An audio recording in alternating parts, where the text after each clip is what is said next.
தீபாவளி பண்டிகைக்கான பட்டாசு விற்பனை கடந்த ஆண்டை விட இந்த ஆண்டு குறைந்திருப்பதாக கூறப்படுகிறது. இதற்கான காரணம் என்ன என்பது குறித்து விவரிக்கிறது இந்த செய்தி தொகுப்பு.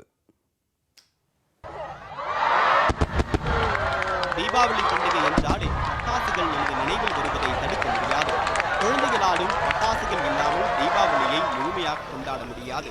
இதனால் தீபாவளி பண்டிகை வரும்போது எல்லாம் நகரெங்கும் பட்டாசு கடைகள் அதிக அளவில் தொடங்கப்படும். ஆனால் இந்த வருடம் பட்டாசு விற்பனை அவ்வளவாக சூடு பிடிக்கவில்லை என்கின்றனர் வியாபாரிகள்.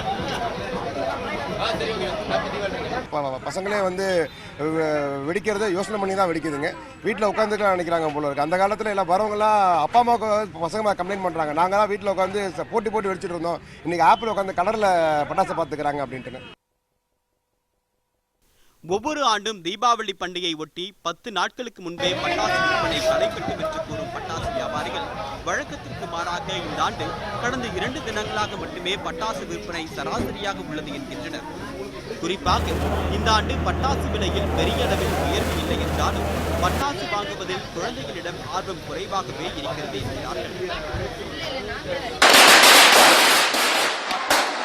ஏற்படக்கூடிய சுற்றுச்சூழல் மாசுபாடு, சமூக வலைதளங்களில் மேற்கொள்ளப்பட்ட விழிப்புணர்வு பிரச்சாரங்களின் தாக்கம் பட்டாசுகள் மீதான மோகத்தை குறைத்துள்ளது என்றுதான் சொல்ல வேண்டும்.